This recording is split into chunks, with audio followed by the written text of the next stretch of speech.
Hey, Emily, welcome to the show. How are we doing today? Good. Thank you for having me. I'm excited to be on. Yeah, where are you calling from? I am calling from Toronto. Ooh, our Canadian friends. How you doing up there? Good, good. Starting to see the early signs of spring, so that is encouraging.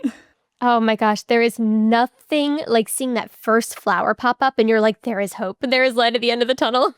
I know. I'm so excited for better weather. Okay, great. Tell me what's going on. Sure. So I was progressing quite well for about 7 years in one company that I got into right out of school. And then my director changed and I got a new director, and we just really did not get along well. And she recently let me go, and I've been struggling to find a similar role of the level that I was working at. So I'm just more so wondering what your advice would be on if it's okay to kind of step back in my career progression, take a lower level role to get my foot in the door of a company, or if I should keep trying for the levels that I'm more qualified for. And also how to get your confidence back after being let go. I was very, very confident about work for many years, and now I almost feel like I'm fresh out of school and I don't even know really what to say in interviews about why I'm no longer at the position.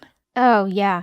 Let's talk about it. First of all, let's talk about this new director. So you were smooth sailing at this company for 7 years, doing your thing, and then this new boss comes in. Tell me about this person. Yeah, so she came in, and I think she also had not really been in a director level position before. She had been a manager for years. And so when she came in, she was very much still like in that kind of micromanager type of vibe where I had staff under me, and she would go without talking to me first, go directly to my staff, give them projects. They would get confused. They would come to me. So I had to ask her a few times to stop doing that. And in meetings, she would just kind of take over, just wasn't really letting me thrive and just do my job. Yeah, so it was more like that. Whereas my previous VPs and directors kind of trusted me to run with projects, run with my team. I really struggled for the last year and a half with that. Ew. I don't like that at all. They sound like a really bad, professional. Like they're bad at their job. Ew, that's so gross. I hate everything about what you just said. Yeah, it was not great. So tell me about getting laid off. So she just made that happen to you? I don't understand how she was able to pull that off. I had my yearly performance meeting where in that I kind of went over what went well over the year with myself and my team, what we could improve on, what my goals for the next year are. And in that meeting, she kind of just said nothing went well. And basically I was not performing well. And so I had asked her, why am I surprised about this? We had a whole year of weekly meetings where you could have brought up any performance issues or anything like that. And nothing was ever brought up. And I have data to show that projects ended on time. We saved money. So overall, my team and myself, I think, quantifiably did quite well. So I didn't fully understand where she was coming from that. And after that meeting ended, I went to my old director, who actually was her immediate report because he had moved into a higher position. And I told him about that meeting and how it went and how I'm really struggling to work with her. And he suggested we do a mediation once I was back from vacation, because the next day I was leaving for vacation for 2 weeks. And then when I came back, she booked a meeting with me, kind of surprised me, and with HR, and then just said I was being let go without cause. What? No way. So you were about to do the adult professional thing and have a mediation session with another coworker, do the right thing, talk it through, figure out a better working. And then you come back from this 2-week vacation and she just fires you? Yeah. The audacity. I don't like this. I mean, if you want to give me your name, just kidding. But I'm really sorry that happened to you. That's crappy on a bunch of different levels. What did did you say he was a director or VP? Yeah, VP. What did he think about that? I'm not sure. At the time, I literally just had to leave. So I wasn't able to fully contact anyone. And I imagine because he was her direct report, he would have known about it. So I was unsure. But now, after some time has passed, I've reached out to him and we've set up mentorship meetings. Oh my gosh. So is he working well with her? I guess. Like he doesn't see the problem? Well, we don't really talk about that. He more so just said, I was really sorry about what happened. I didn't want your time at the organization to end that way. And we talk more about my career growth and different avenues I can take. Ew. Okay, yeah. This is probably, I mean, she's either going to get fired in a few months or there's some back end thing where she's glued to that company. I don't know. Okay, well, she's not our problem. We can't control her. We can't control what happened. Obviously, she has some personal vendetta or she's just incredibly incompetent at her job. And I'm sorry that you have to pay the price for her incompetence. That's just really shitty because it sounds like you are a great employee and any company would be lucky to have you. Not a lot of people stick around for 7 years anymore. That's a long time. And so what was your role? Like, what was the industry? It was in healthcare, and I was a manager of projects, basically. Okay. So you were a healthcare, man, I hear about so much toxicity in healthcare. It's insane. So there's two things. So moving forward is what we're talking about. So the first thing that you mentioned was, is it okay to take a step back, take a lower role to get in with a different company? My question for you is, why would you have to take a lower role? Why couldn't you take something equal or higher than what you were before? Well, I have been applying and I just haven't heard anything back. So I don't know. And actually, when I reached out to one company who I've been applying to quite a few roles in, and I asked their HR team, like, is there something with my resume? I don't understand why I'm not hearing anything back. And they said that most of their postings actually go to internal candidates, and they encouraged me to take temporary roles, and that's a way to get a foot in the door. Yep, that's true. It can be a great way to get your foot in the door is doing a temp or contract. Mm-hmm. Have you considered that? Yeah, but most of the temporary or contract roles that I've been seeing have been for a project manager role rather than a manager or a senior manager. Okay, so I see what you're saying. You're trying to get in through these contract roles that are maybe lower paying or below what you were doing before to get your foot into the company, to get that internal hire. Gosh, the mental math that we have to do now. Okay, so my advice for you there is I think that's a good strategy. I rarely hear about people who step down to get into a company who regret doing that. It usually works out in my experience. So I think that's a really good way to go about it. It's honestly just a good way to network too, is doing a contract role if it's financially feasible for you. Is that okay financially for you? Yeah. Let's do that then. The second thing that you were asking about is confidence and just feeling better after getting fired or laid off, whatever it was. I have a question for you here, though, regarding that. Mm-hmm. You said that you had receipts for your performance and your team's performance, and you know that you were doing a good job. You'd been at that company for 7 years. Clearly, you were a good employee. Did you consider the fact that this might have been wrongful termination? I don't know how the employment laws are in Canada, but in the US, you could maybe argue that a little bit. Yeah, I actually am speaking with a lawyer and looking into that a bit more. I think the confidence thing is more so when I'm talking to people or doing interviews, and I think there's just a negative connotation around being let go. I want to be like, no, but I swear it wasn't my fault. Yep. Yeah, you just got to change the narrative. So the story that you tell about this is entirely up to you. There's not one narrative and you have to reveal it to people. What happened is that you were a superb employee that any company would be lucky to have. Then somebody came into your company who was incompetent, and they had I think it's a personal issue with you. I think that's what it sounds like to me.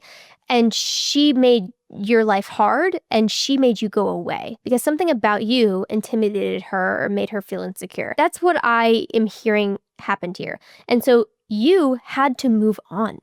Like, that's where this was going anyway. You had to make a move. And the way that I would structure this is I would say there was an organizational change at the company that caused me to need to move in a different direction. That's all it is. You don't just say, oh, I guess I was fired. I don't know. I was just fired. No. There was an organizational change of the company that required you to move on. That's it. And now you're looking for something better. Okay. Yeah, it's good. I guess I haven't interviewed in so long because I was there for so many years that I'm like, I was unsure if people prod and question that. They will if you, people will meet you where you're at. So if you're confident about it, if you're like, yeah, this woman was cuckoo, that happens all the time, by the way. Most bosses are bad bosses. So I think you got really lucky for that 7 years to have such a great leader. I just made this video yesterday, about the Peter Principle. So many bosses are they're incompetent. And that's why things like this happen. And that's why I think you should keep pursuing with the lawyer just in case there's something there. You never know. But regardless of that, I think you need to reframe this in your mind as you were at that company for 7 years. kicking ass. You were doing an awesome job. Then somebody else came in and suddenly had all these ideas about how you're not doing a good job. That has nothing to do with you, and that has everything to do with them. So you need to reframe this in your mind as this is not a you problem. This was a them problem. Your previous company made an error in hiring, and that resulted in you getting, I think, wrongfully terminated. And now you're moving on to something new, but don't ruminate on it in the interview. If they press and they ask, oh, what were the reasons for you, leaving? You can just say, oh, it was the right time. It was just the right time. I'm moving on to something better, and just keep it forward facing. And that's why I'm here at this company. I saw that you guys do this and I'm really interested in this and that and that, and kind of just cover it with a blanket because it's not important. It's really not. You didn't do anything wrong. Okay. That's really good advice and good to know. Yeah, I guess I was just kind of regretting because I not looking for something earlier while I knew things weren't going well, because I feel like it's always easier to say I'm looking for my next role while still in a role. It's always easier to get a job when you already have a job. And ironically, right? And that's why I think these contract and temp roles are really interesting to me. I highly recommend those for anybody who's struggling. Just like get a job while you're looking for a job. It doesn't have to be the perfect job. It doesn't have to be the highest paying or the best hours, but just something to pay the bills, because it changes your psyche more than anything when you're working and looking for a new job, because then you have a little bit of leverage when it comes to negotiating. So I can hear in your voice that you just have a lot of feelings around, and maybe a little bit of shame or guilt or confusion around what happened. Can you tell me a little bit more about that? Or maybe I'm off the mark. Let me know. No, you're right. You're right on the nose with that. I think because I went to school, I got a master's degree, I did an internship, got a role right away, got promoted within the role. I put a lot of my confidence and self-worth around doing well at my job. And now I'm searching and having a hard time landing anything. It really has kind of shaken that core belief of I'm good at work. Yep, you are good at work. You're really good at what you do. And I think something that might help you is reframing this. So it sounds like you did what a lot of people do. You attached just a little bit of your self-worth and identity to the company that you're working for. I need you to reattach it to yourself as a healthcare professional. So yes, you are a healthcare professional who provided services to a company in X, Y, and Z. And now you are taking yourself and your knowledge and your services, almost like you're a vendor, and you are taking them to another company. So I want you to think of yourself as a specialist. It's almost like you are a freelancer. You're your own little company, and you were offering your services through a contract to this company for 7 years. That contract is now ended. So you were taking all of that experience and knowledge and hard skills and that master's degree and all this great stuff that you have wrapped up in the package that is you, and you are taking it to a new company and you're saying, hi, I'm available for hire. Oh, that's great. Yeah. I've never heard it framed in that way. Yeah, it's really, really helpful. That's how I always operated as a freelancer. I would interview for companies all the time, but I would say, here's my rates. I specialize in this. How can I help you? And that's how you need to think about yourself. You're not just somebody who worked at a company. You are a specialized healthcare manager. You're a professional. You have all these skills and experience in this, all, the degrees and the education and all this stuff. And now you're available for hire. Come and get her. Yeah. I love that. Thank you. Great. Awesome. Well, is there anything else kind of lingering that I can help you with? Or if you just want to vent, feel free.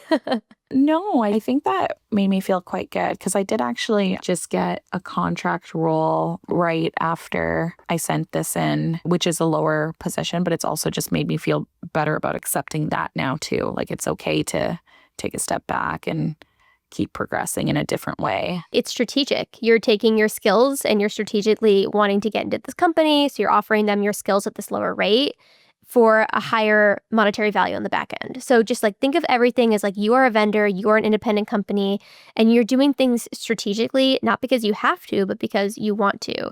Because if any company had a conversation with you like I'm having with you right now, they would clearly see that you are an amazing hire. You have so many skills and so much experience. Unfortunately, you were put in a really difficult position that had nothing to do with you. And now you're just moving on. You're moving on and you're bringing your skills to a new company. Like I said, you're open for business, you're open for hire. And I'm really excited for you. And I'm really sorry that you had to go through such a crappy situation. Thank you. Thank you for that. I do appreciate that. And yeah, I'm feeling more excited as well. There's so much possibility now. There's so much possibility. Healthcare ain't going nowhere. There's so much. Well, with that, Ashley, thank you so much for calling in. It was so great to talk to you today. You sound like a completely lovely person, and I wish you the best of luck moving forward. Thank you. Thank you so much.